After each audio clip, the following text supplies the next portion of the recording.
My name's Colin Murphy. I attended University of North Alabama. My name's Jeff Hall, and I play baseball at Park University in Kansas City, Missouri.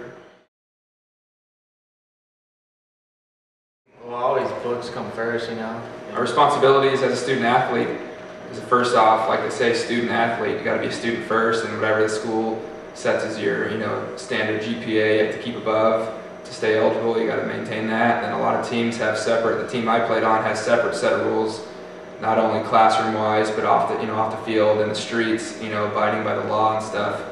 Where that's my responsibility to maintain those rules, to stay eligible through the school academics, the conference academic standards, and also the rules that set forth by the coach, whether it be alcohol or curfew on the road or etc. was the responsibilities that I had to abide by. Just try to get my books done first, and then go to the field every day and try to get that accomplished second. Definitely reasonable, but obviously there's a few.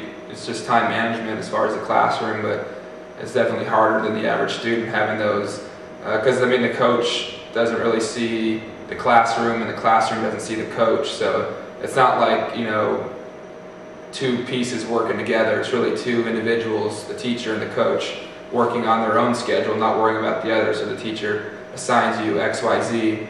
And that has to be done without consideration to baseball. Baseball coach expects you to get baseball done, X, Y, Z, without considerations to the classroom. So sometimes those kind of clash and cross over without those two pieces working together. But some teachers are a lot better than others, working with the coach and the program. But I think expect that of you is reasonable, but sometimes there's that situations clash when the time management becomes a struggle.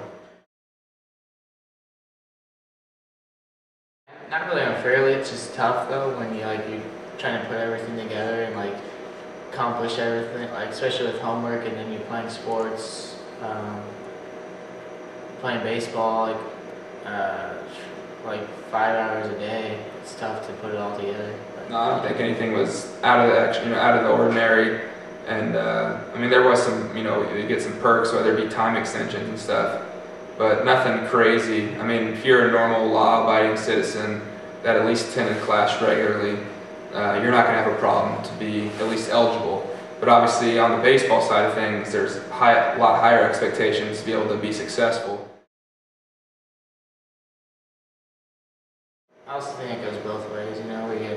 We get a little advantage because we get a little leeway sometimes, because we get a little extensions on homework and stuff like that. But for the most part, I think it's kind of fair, and they understand, teachers understand and stuff. There's a lot of advantage. You get some perks, whether it be the publicity or some little perks in the classroom for those teachers that give it to you. But there are also, on the other side, there are teachers that I think decredit you for being an athlete, for whatever vendetta they hold against athletes. They almost hold you to a higher standard or don't give you those time extensions. But a lot's expected out of the athlete, and especially when you mess up, the limelight is shine right on you.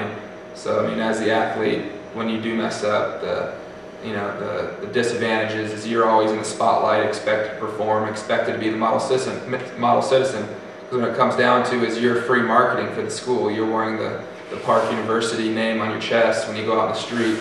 You're free marketing to the school, so the expectations are a lot higher because that label is put on you automatically every day.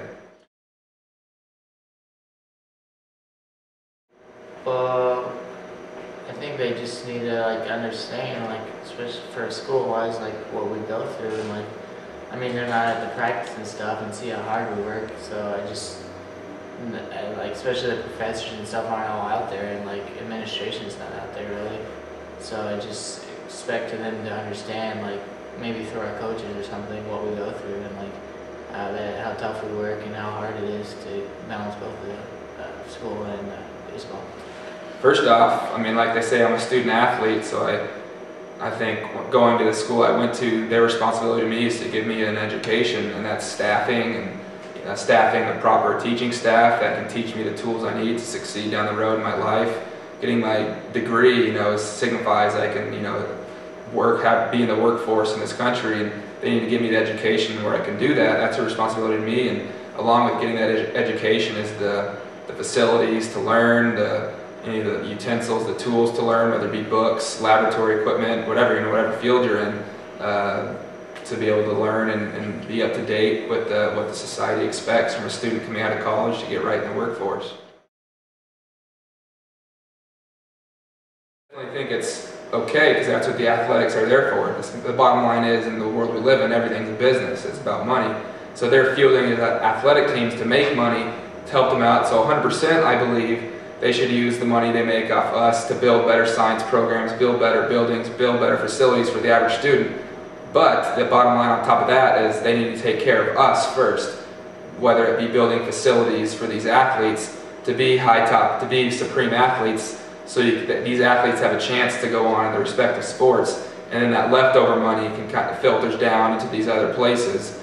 So definitely, I think it should be used to better the school as a whole, because we are student athletes, student first. So we get that education, build better buildings, field better staff, better teachers. But I definitely believe they have an obligation to also use that money to better the facilities and the coaching staff of our various athletic programs.